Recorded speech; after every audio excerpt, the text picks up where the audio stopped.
Tomm Fondle.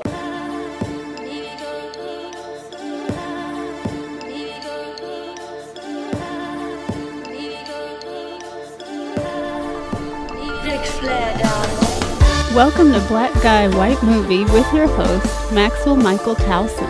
Thank you for joining us on another week of the Black Guy White Movie podcast. I'm your host, Maxwell Michael Towson, and wherever you're joining us from, thanks for coming back for week 23 of the nonsense. As always, you guys can reach out to us at blackguywhitemovie@gmail.com. Also on Instagram at Black Guy White Movie, Facebook Black Guy White Movie, and YouTube at Tomm Fondle. So this week, let's just get right into the shit. Actually, no. Before we get right into the shit, I do have to say, I'm kind of wondering why I'm so addicted to fucking Talenti ice cream or gelato or whatever the fuck that shit is. Someone needs to explain my addiction because I don't even like ice cream, to be honest with you. And I'm just not understanding why I just have to always have this shit in every flavor, every color. Like, no matter where I am, I'm thinking about this fucking gelato ice cream that's... Most of the flavors aren't even that good, to be honest with you. And I'm starting to find that depending on where you get it, it's freezer burn with the shit. Some of it isn't as good. I mean, it's just not as on point as it should be when you go out to get ice cream or gelato or whatever the fuck you're getting. And I just got to understand why I'm addicted to this shit. Is it the sugar in it? Is it some type of MSG bullshit? I just don't know. I'm very confused right now on why I'm so into this gelato bullshit when I'm never into sweets. I don't like sweets. I don't like I just don't like this shit. But suddenly I got to have gelato every night of my fucking life when at the same time I'm going to the gym. And what's the point of this shit when I'm eating a whole can or a whole tube of this gelato shit that's like 1,600 calories? Why try, people? What can I do? Can somebody email us? Email me, please, so I can read what the fuck can I do to get rid of this gelato obsession. Like, I have to know. Right now, let me explain. Right now, I have to try every fucking flavor, and I don't even like certain things. I don't know what the fuck a Tahitian vanilla caramel swirl Rocky Road. Like, what the fuck is that? And then the fact that they put number 18 on it, like, oh, now I got 17 other things I gotta fucking try before I try this shit. Like, guys, it's a setup. I'm just literally convinced that this Talenti shit is a setup because I don't remember them 2 years ago. I should honestly just look them up and find out why they're tormenting my fucking life this much. It's just crazy. It's craziness. But let's get into the news of the week. So it looks like Netflix is expecting to release around 80 films next year, according to Variety. So this year they have about 50 in slate.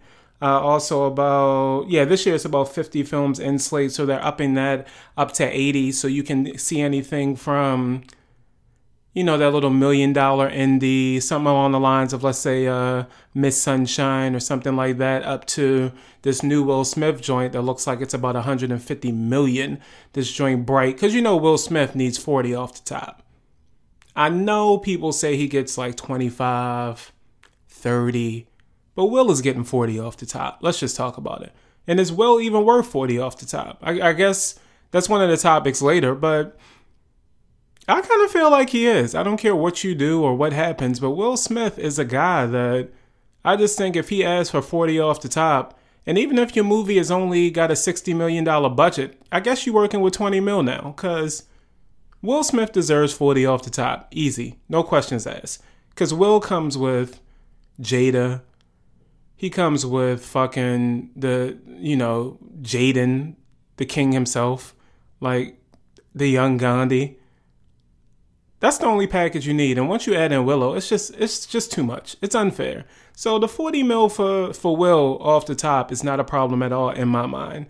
At the same time, this Netflix domination shit, I guess we're going to just be Netflixing and chilling for the rest of our lives. I guess it'll change in some ways.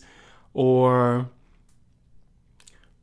I guess that'll just be the thing. Because it's for Netflix to have 80 original films And I'm sure not all of them will be Netflix originals to the point where they've produced them themselves. Or maybe they will, because the way they're acting like they're just about to do everything. But even films that are just exclusively on Netflix for 80 films, that's saying a lot. That means soon they will not need any other content. I mean, here and there they might throw in. They're going to be HBO soon. If they're not HBO already, I guess right now they took the HBO model and kind of did everything they could for it. They got the most out of stand-up comedy. They're getting the most out of documentaries. They really are just doing the HBO shit. It's kind of crazy. They just need a Game of Thrones, and they might be... Yeah, they might be the guys. Like, if they can get themselves a Thrones, like, The Crown is cool. It's very dope, but it's not Thrones. Now, let me not downgrade The Crown because Thrones is better. The Crown is the shit. Like episode 2 through 10 or however far, once the king dies and she becomes queen, like that show is impeccable. Even so, it's not... Yeah, no, they don't have a Thrones. Like Orange is the New Black was a phenomenon for about 2 seasons and then that wore off. Dasha Palenko was still... Whew. But... Yeah, I mean, Crazy Eyes, we talk about here and there, but that show seems like it's such a quick cycle for that one. Same with Unbreakable Kimmy Schmidt. Yeah, I can't really think of a Netflix show besides The Crown that really moved you. I mean, Fuller House isn't... I'm sleeping on something. Narcos, maybe. Maybe Narcos is... Yeah, I don't know. But either way, Netflix is definitely putting out enough. They're just putting out a lot of content right now. And soon they won't need anything from the outside, just like HBO. I feel like HBO just puts on movies sometimes just to remind themselves of their roots, like so they can stay humble and remember that they just used to do licenses for films. Like a film would come out, they will wait their 8 to 10 months, and HBO would just throw it on to fill airspace until they switched into this cable juggernaut. So I think they still do that just to kind of humble themselves here and there.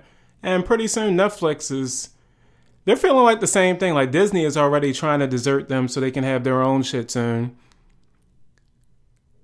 Yeah, look, Netflix is HBO. They just need a Thrones. I can't think of their Thrones right now. But once they get a Thrones where...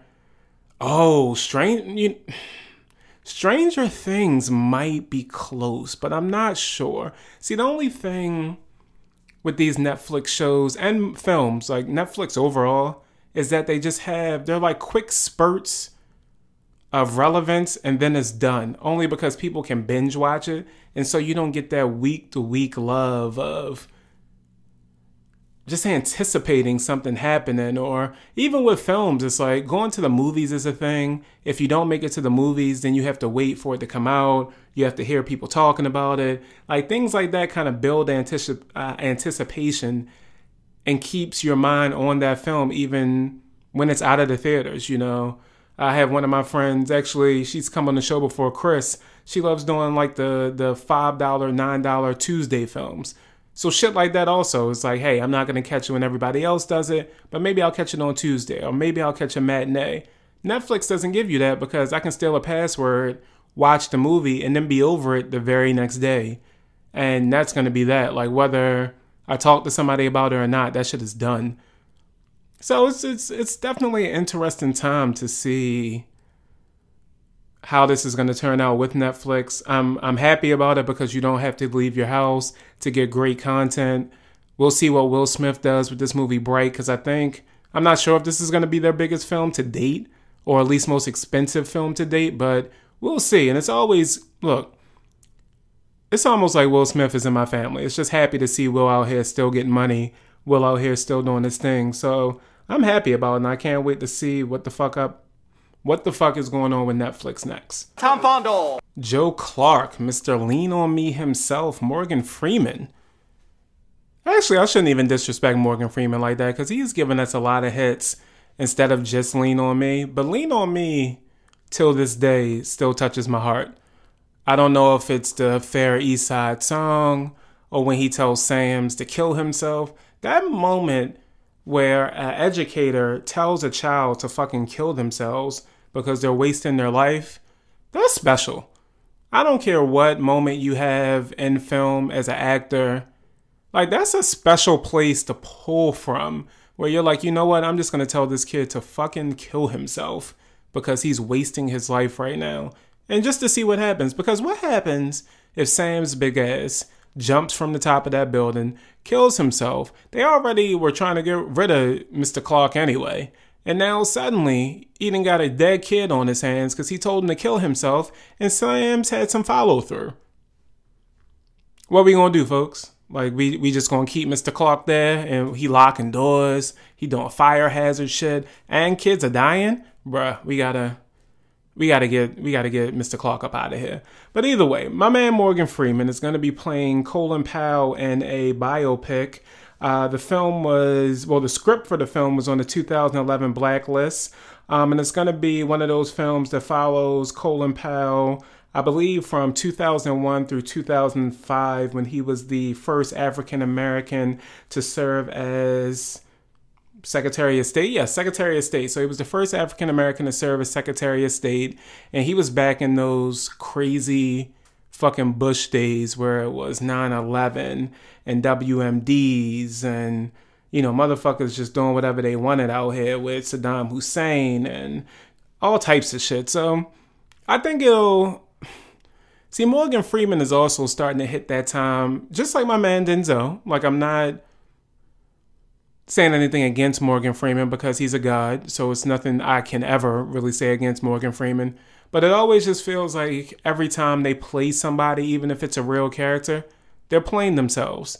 Like Denzel, I just saw when I went to check out the Snowman, they just had a new trailer for a Denzel movie. He's playing this lawyer that's kind of like an oddball lawyer, and it's some intrigue to the guy stealing money, whatever the fuck it is, right? And even though it's Denzel kind of looking frumpy and nerdish and whatever the fuck, it's still Denzel. Like, he's just a smooth motherfucker in film. He radiates charisma and greatness, and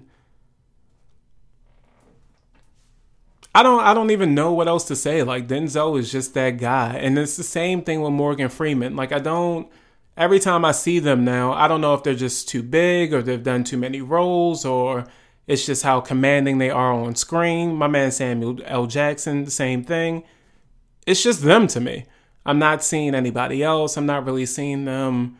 You know, they're not the psychos like a Jared Leto where he's that person for that time. And not saying all method actors or all actors that aren't method actors like Leto can't just delve into a character, because that's not true. But I'm just thinking, I don't know, these older black actors are just so fucking smooth and cool and so confident in who they are. I just can't really see him playing Colin Powell. Like, I just feel like it's Morgan Freeman. Like, honestly, I feel like he'll be the same character he was in Deep Impact when he was the goddamn president and just commanding, and they'll just call him Secretary of State Colin Powell, and we'll just accept that shit. I don't know who they'll get to play George Bush, but they'll do a great impersonation of him. Hopefully, it'll be dope if, what's his name, Josh Brolin? Who played George Bush? I think that was who played George Bush in the Oliver Stone George Bush W. So hopefully they can go get him too, so they can just have a one world thing. Go get the same person that played Condoleezza Rice and just kind of drop Morgan Freeman in. That'll be kind of dope too. Just so we can have, because everybody wants to have a shared universe these days. So why can't we just have biopic shared universes? Look, honestly, the Tupac movie was some bullshit, but it did have a shared universe with the Biggie movie Notorious. So I will say biopics, like, it was ahead of its time, making sure that these movies had shared universes. And just in case somebody else wanted to cross over, you know, Straight Outta Compton probably should have had that same guy that was playing Snoop do his own thing, or maybe they do have plans for that coming up. But shared universes and biopics, come on, guys. Like, let's get on this. Let's figure this out, because I think it's something there for us to get done. In the case of Morgan Freeman, I'm definitely going to go see this movie because it's a Morgan Freeman movie, so it's not much I'm not going to do to support him. As Issa Rae said, I'm supporting everybody black. Even though I still got to buy my ticket to Tyler Perry Boo, a Medea Halloween 2. I'm not going to go see it. I am going to buy my ticket. So it's a difference. I will support, but I'm going to support from afar. Either way it counts. Tyler Perry gets his money, but he's not going to swindle me into another movie again. Like, he's just not. Like, Tyler Perry isn't dead to me because he's a black man that's making a lot of money and is very successful doing this thing out here. But his movies are dead to me. I will never see them again. Even if we're just sitting at home, hanging out. Somebody's like, hey, let's watch this. No, it's not going down. And yeah, no, it's just not. I've never seen a Medea movie or a Tyler Perry movie ever again. But I will buy a ticket to every single one of those motherfuckers because he deserves. Every black creator out here deserves. So I'm supporting you regardless. But nah, Tyler. Nah, fuck that. Tomm Fondle. This week we're reviewing the film The Snowman, directed by Thomas Alfredson. Writing credits by Peter Stragan, Hossein Amini, Soren Sevestrup, and based on the book, based on the novel The Snowman by Joe Nesbo. Cinematography by Dion Beebe. Film edited by Thelma Schoonmaker. Also edited by Claire Simpson. Production design by Maria Djokovic. And set direction by Tatiana McDonald. This is your spoiler alert, so if you haven't seen the movie or read the book before, stop here and then come back once you've checked out everything. Also, email us at blackguywhitemovie@gmail.com so we can do a little back and forth and talk about the movie and debate. And now, enjoy the review. All right, so let's go ahead and get into this. So, The Snowman, my man Magneto starring in this movie. Also with, what's her name? Because we're not going to disrespect her the whole thing. Because Magneto, Michael Fassbender has done a lot of shit in his life. But still, he's Magneto to me. He's young Magneto. Because you got to respect old Magneto as well. But young Magneto has done a lot. So maybe he'll be Michael Fassbender in this, actually. I might not be able to... No, fuck it. He'll be young Magneto. Rebecca Ferguson. See, I'm not quite sure. Because she... How am I going to set her up with this shit? Because she is in Mission Impossible, so... I want to call her the girl from Mission Impossible. She's coming back for MI6 as well. She was in MI5. She's coming back for MI6. So this will be the first time they actually have one of the women agents come back. Because that... Let me tell you something. I love these fucking Mission Impossible joints, but they are super disrespectful to women. None of the women agents come back. I mean, they had some dope-ass women agents during their time. Not one has come back. Even Paula Patton's fine ass, who did very well in Mission Impossible Ghost Protocol. Nowhere to be seen. Like, I don't even hear about Paula Patton anymore coming back for anything or doing anything. I don't know what the fuck. But either way, Rebecca is in this movie. She's doing her thing. J.K. Simmons, I don't even know what he's doing in this movie because he has a different accent than everybody else. Like young Magneto has one accent. J.K. has another. Rebecca doesn't even try. My man Batman #3, Val Kilmer, has a whole different accent. It's great to see Val Kilmer in a movie. And I'm going to call him Batman #3 only because I don't think we can disrespect Adam West when it comes to the list of Batman. I know we usually like to start with film Batman, so Michael Keaton is like #1, top of the top, right? But Adam West kind of gave us the best, not even the best, but he gave us that representation of Batman, so we know the shit would work in film. Without Adam West, I don't think we get Michael Keaton or even the crazy ass George Clooney Batman. Like, I don't think we get any of these. Christian Bale, we don't get, Ben Affleck doing his thing. I just don't think we get any of this greatness without Adam West. So I think Val Kilmer will have to be Batman #3 because I can't take Adam West out of this. So Batman 3 is in it doing his thing. He just drops in randomly too, which I fucking love that he's just randomly in the movie. I have absolutely no idea how great. You just don't understand how happy I was to be like, is that fucking Val Kilmer? And then it was. It was just... it was just a great moment. So it was great to see Val Kilmer doing his thing. So about the Snowman, let's just go ahead and get into what it's rating right now. So IMDb has it at a 5.3 out of 10. So the people hate it. The Metacritic score is at a 24 out of 100. So the critics hate it. Let's see here. So, Rotten Tomatoes has it at 9% out of 100%. Yeah, that is not looking too well right now. I don't even know what to say about that one. So Cinema Score has it at a D. So they do the A, B, C, D system. I don't even know if I should have picked this movie. I'm questioning. I was going to go see Geostorm. I thought about seeing that. But my thing about Geostorm is I've seen that movie before, right? I've seen that movie a lot. I thought it might be number maybe 2 this week. It looks like it's going to be behind Tyler Perry, who came in for Boo Madea Halloween 2, came in at 21 million, 21 and some change. Tyler, I'm going to add in my $16 when I get the chance. I will add that in. I'm not going to see it, but I will add in my $16. But it looks like the Snowman is coming in at number 8 with just 3.4 million for the weekend. That's pretty bad. Like, that's pretty terrible. I don't even know what to say about that right now. Like, that's just... Hopefully it'll pick up internationally, I'm thinking maybe. Like, this property is a bigger international property than it was in the U.S., but at the same time, like, $3 million for a movie with young Magneto just doesn't...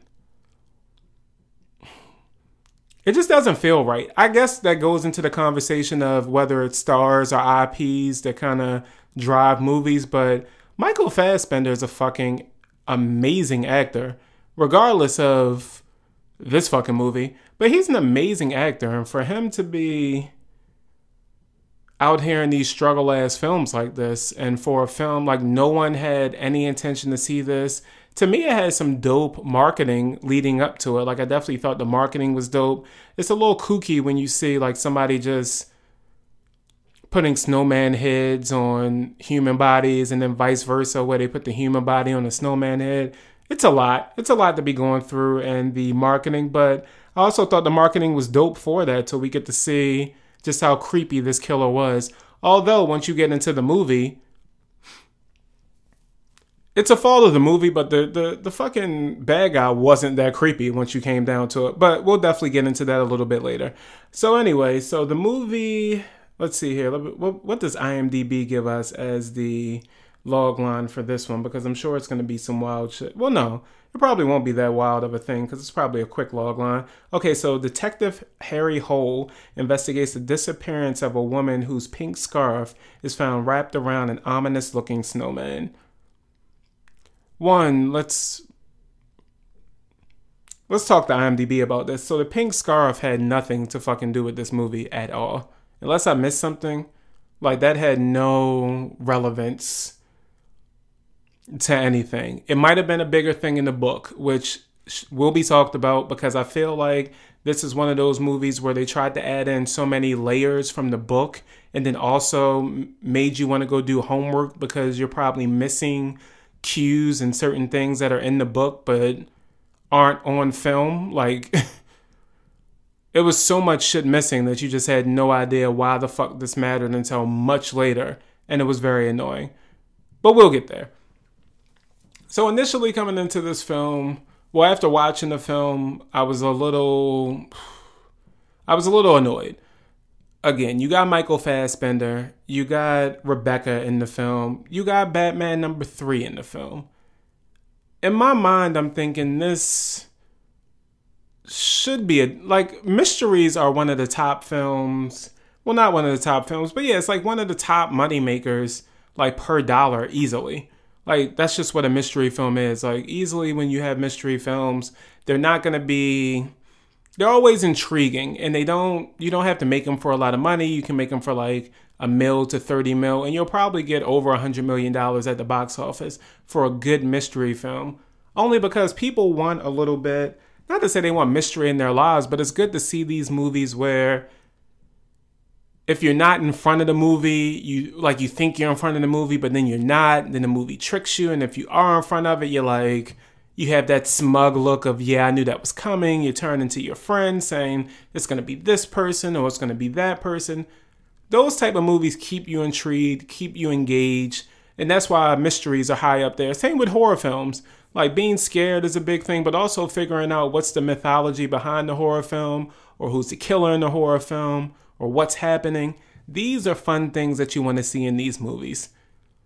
This movie really didn't give a fuck about that, mostly because I think it fell into the trap of adapting a work that people love, but at the same time, when you're adapting something like this, you have to adapt it for film. So film has a different language than books or radio or anything else. Like when it's for film, you have to tell a different story, even if it's in the same confines as you had with the book. This movie kind of didn't give a fuck about that. Like, I really am interested to see what the script was before. Like, what was that initial script coming straight off the book? Because sometimes you can either have one of those scripts where it's going to be a 200-page script.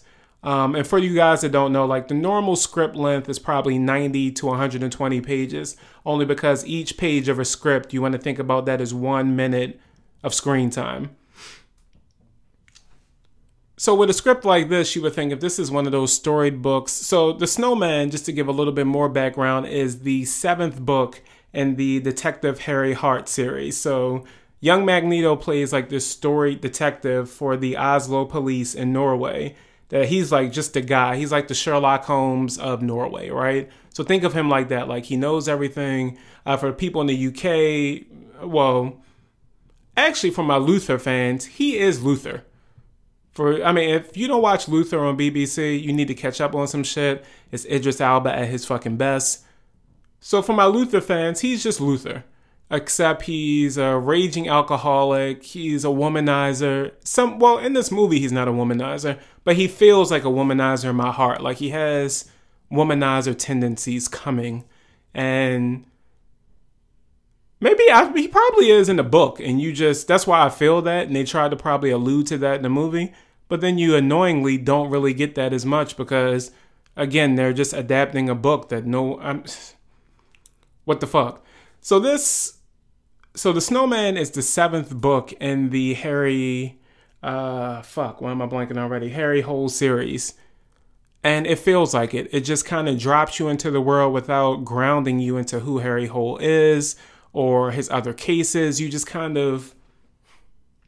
you have this mythology surrounding him of, when Rebecca first comes in, she's going to be called Rebecca because her actual name in the movie doesn't fucking matter. Because again, this is a movie that doesn't give a fuck about women at all. But we'll get there too. So when Rebecca comes in, it's this, we studied your cases in training and we did this in the police academy because of you and blah, blah, blah. So he's this storied detective. He's a big deal. Yet he's not that great of a detective in the movie. He literally just finds out some shit. He goes off like this Jack Bauer gut instinct of, I just know I'm right. And it's a little ridiculous to not see him actually be a great detective that they built him to be throughout at least they built him up to be initially. You never really saw that. So the movie starts out. So this is when I didn't fuck with the movie off top. Only because I'm one of those people, if it's going to be a mystery movie or where I'm trying to find out some shit about a crime, I hate when they try to humanize or make us sympathize with the killer before we even get to the first victim, right? So I'm going to give you an example. So when you have these movies where, maybe you'll see like the killer is... So this movie did it where it's like the killer is a kid. You don't know who the killer is quite yet as an adult, but the killer is a kid. You see him with his mom. I guess they're on, I don't know exactly where they are, but maybe like one of the suburbs or the outskirts outside of Oslo. And you see this kid, he's just there with his mom, and he's like, hey, it's a car approaching, it's uncle, whoever it is, right? The guy comes in, the guy's a complete piece of shit. He's a police officer in a nearby town. And he comes in and quizzes the kid about fucking history, makes him take a test. The kid fucks up on that answer, and so the guy smacks the shit out of the mom and tells her that she needs to be helping him more with his work. Already, what the fuck?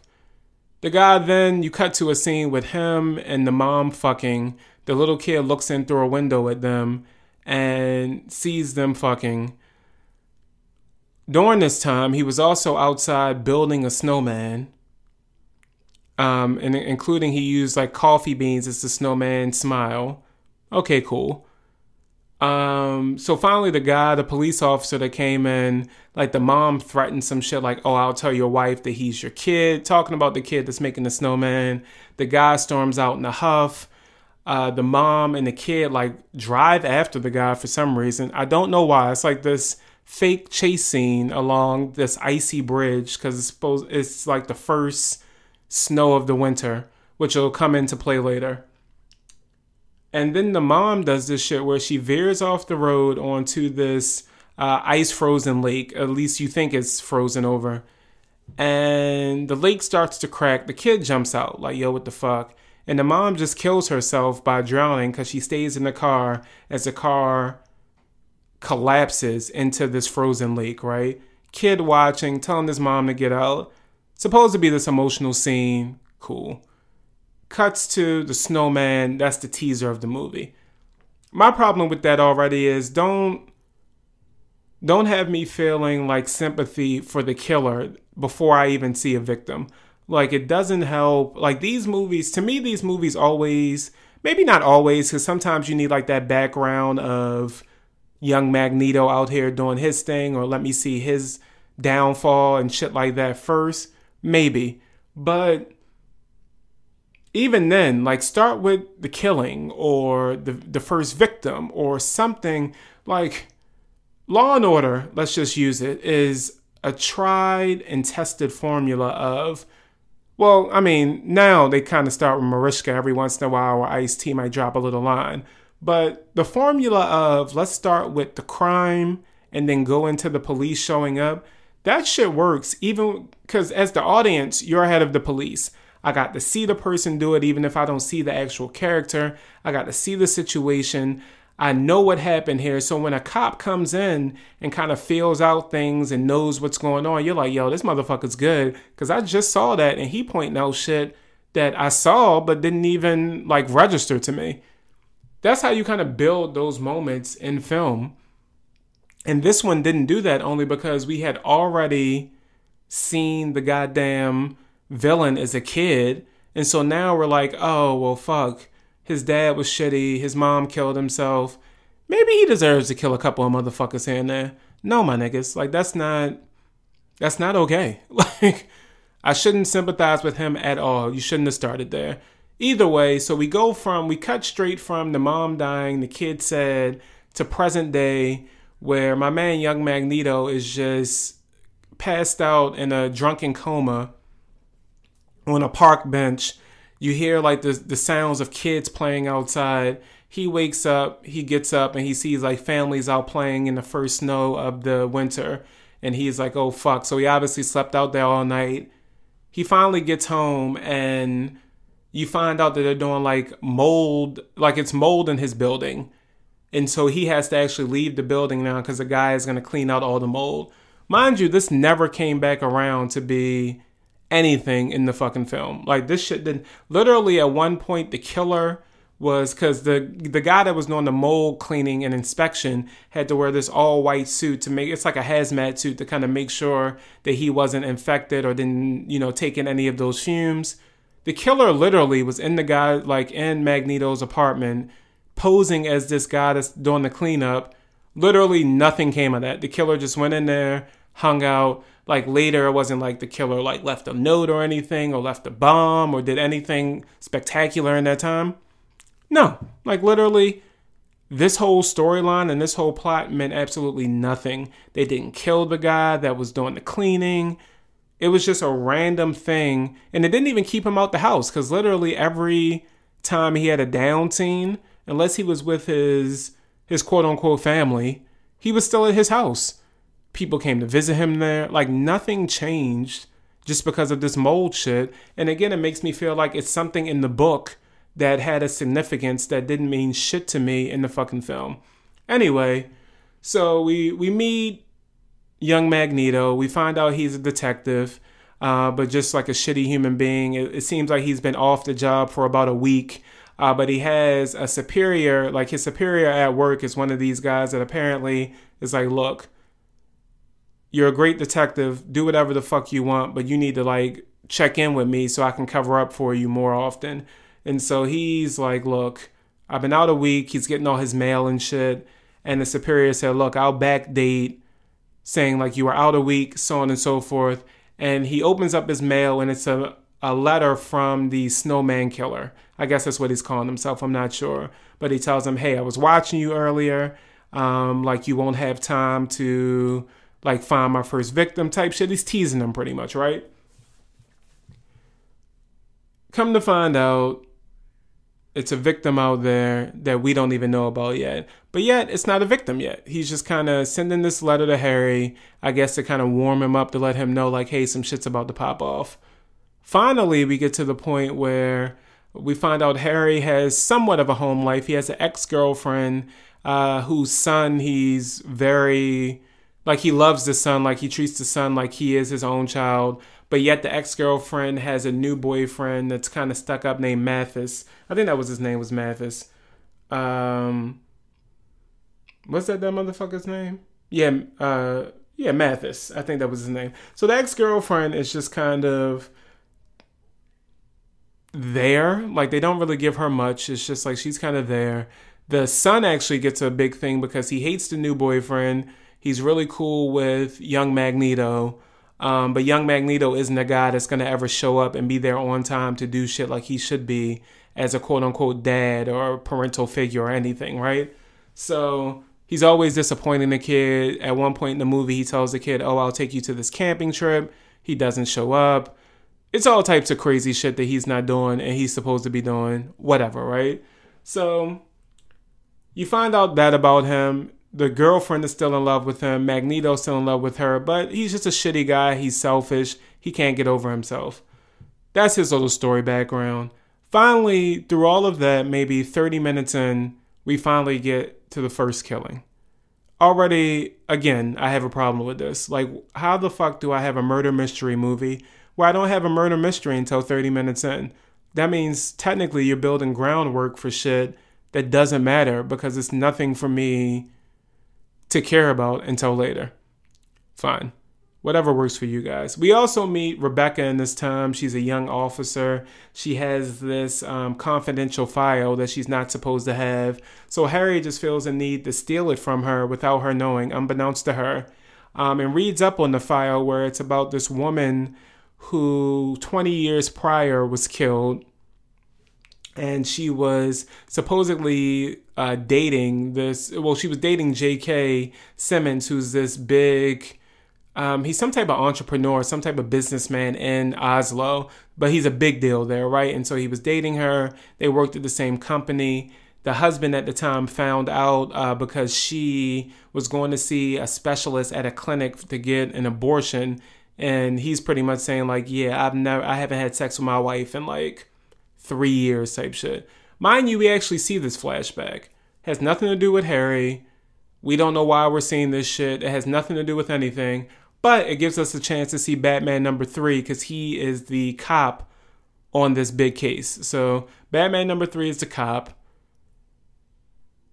And we get to see like these little scenes from 97 where Batman number 3 is also an alcoholic. He also, like, you find out that he kills himself before the end of the case. So you find out all this shit about that case as well. Only because he stole this file. You don't know why right now, what's going on. So finally, Rebecca is actually a good detective. So she gets a case where it's a missing persons case for a woman. We actually see this woman we don't see her get kidnapped or taken. We don't see anything that happens to her. But what we actually see is that she is being stalked by somebody. She has a husband that doesn't really fuck with her too much.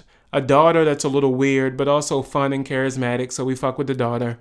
And so the mom comes home We see that she's being stalked by this car, but we don't know why or what's going on with the car. The car actually arrives to our house before her, so that's creepy as fuck. And the husband storms out. He's upset, like, you didn't come in time, blah, blah, blah. And then a snowball is thrown in her window. I mean, late night, that's creepy as shit. And then it cuts. You don't see her get taken. You don't see anything really happen. You just see a snowman outside of her window. That's that. Most of this movie, like that cut there, even with that, like without anything, most of this movie is edited very strangely. Like you'll have full ass scenes where, let's say, for example, fucking young Magneto and the girlfriend have this scene where they're about to make up and have sex, right? For some reason, we cut out of that scene multiple times to cut to other shit that doesn't matter that's going on with Rebecca for no reason. Like it doesn't, like that, this movie literally had no narrative structure with how it was trying to tell a story.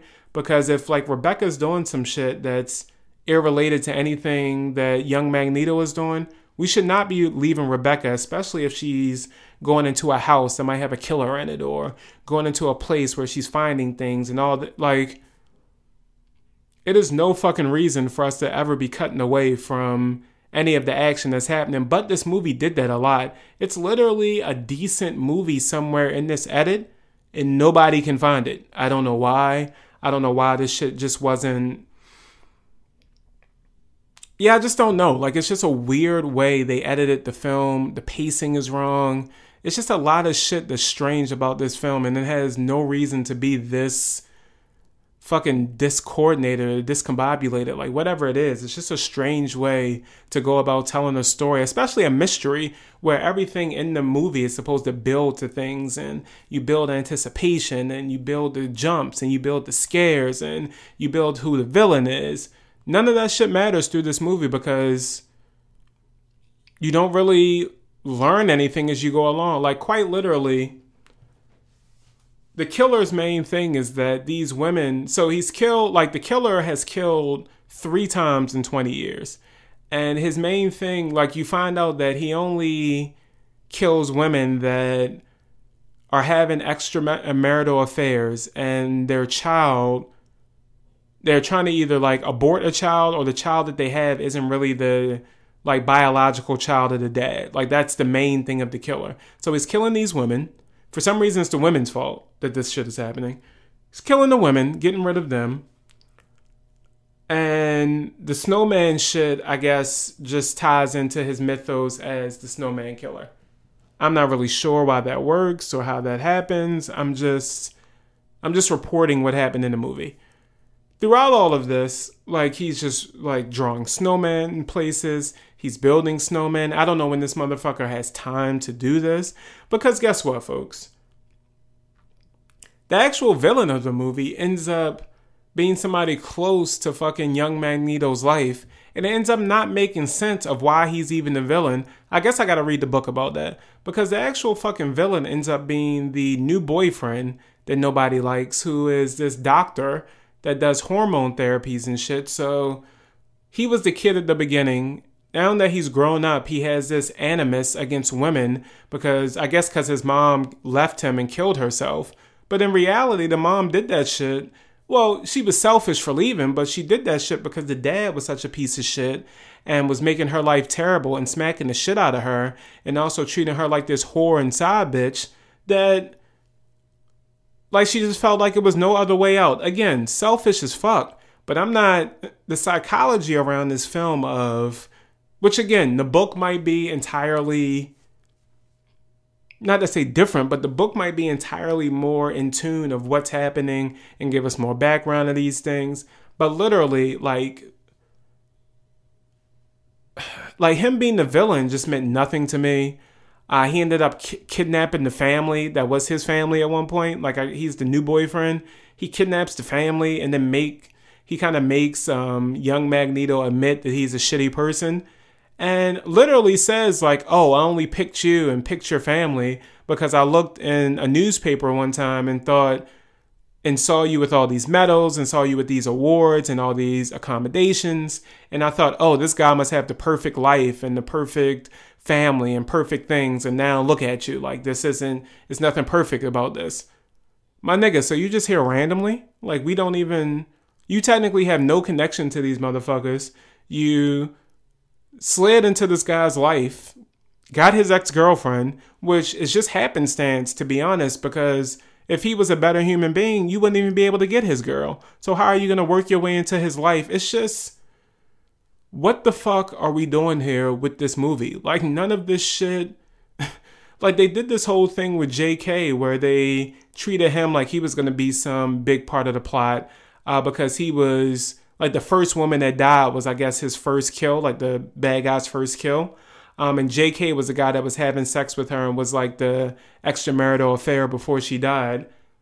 And JK has this weird, like in the movie, he has this weird fucking obsession with, like, it's this weird guy that's his pimp, kind of. He takes these women, he has sex with them, he takes photos of them, which is super random. But it was a funny scene where, like, Rebecca was trying to seduce him so she could set him up and figure out what the fuck was going on. And JK just randomly just takes a picture of her, like leans back, takes a creepy ass photo, and then invites her up to his room. Strange as shit, but I laughed out loud in the theater when it happened. But even with that, like, they didn't even build anticipation on that. Like, they didn't kind of focus like, these movies are usually good when you can kind of have a few killers where you're focusing on, like, oh, this person might be the killer, or this person might be the killer, or that person. You never even care who the fuck the killer was. And then when you found out at the end, it was like, oh, okay. I don't know how he's the killer. I don't know when he had the time. I don't know what the fuck he was doing or why he cared about this shit. Like, this movie was strangely... It just had nothing to it that really made you care or matter. Honestly, like, the most I can give this movie is that it has some dope-ass shots. Again, the editing fucked up most of the shots, and yeah, no, I don't know what the fuck this is. Like, this movie is just so goddamn strange, and I think I'm about 30 minutes into talking about it, and I'm over this shit. Like, I just can't. Yeah, no, I'm done. So, how we rate movies here is that, like, pretty much either, like, we would go see the movie in theaters. We will wait for it to come out on Netflix. We will wait for it to come out on TNT, which can take, 1 or 2 years. So pretty much you don't give that much of a fuck about this movie. And then also you wouldn't see the movie at all. And I think, I'm going to say, like, you can just skip this movie. Like, I would never suggest anyone see this movie unless you just want to see all of Michael Fassbender's works. If you want to see Val Kilmer randomly be in a movie, maybe. But overall, like, no, don't go see this shit. Read the book if you're into novels. Like, definitely check that out, maybe.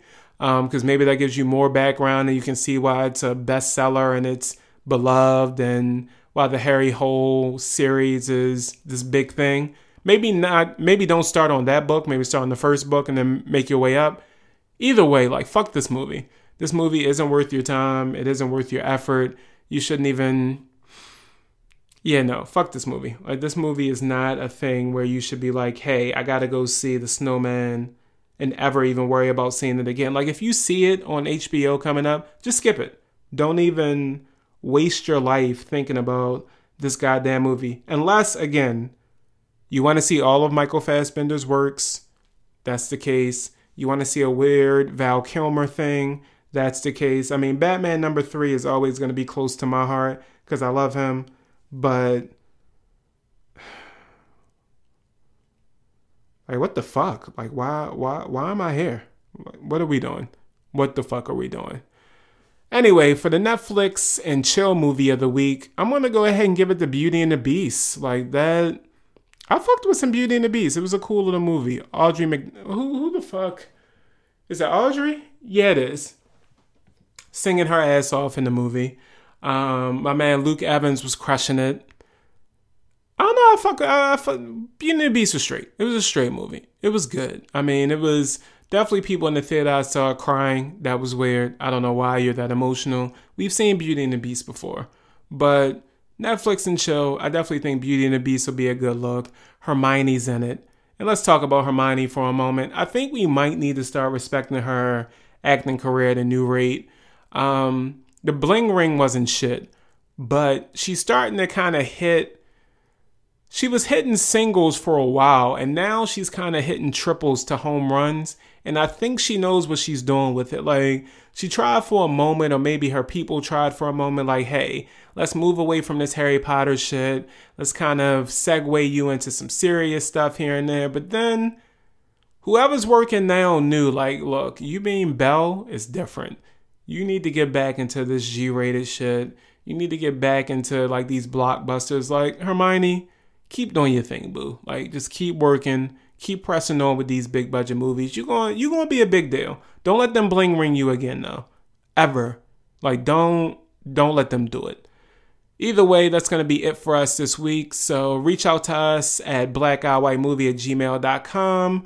On Instagram, we're going to be at Black Guy White Movie, Facebook Black Guy White Movie, and YouTube at Tomm Fondle. As always, RIP Alex, and we'll see you guys next week. Tomm Fondle.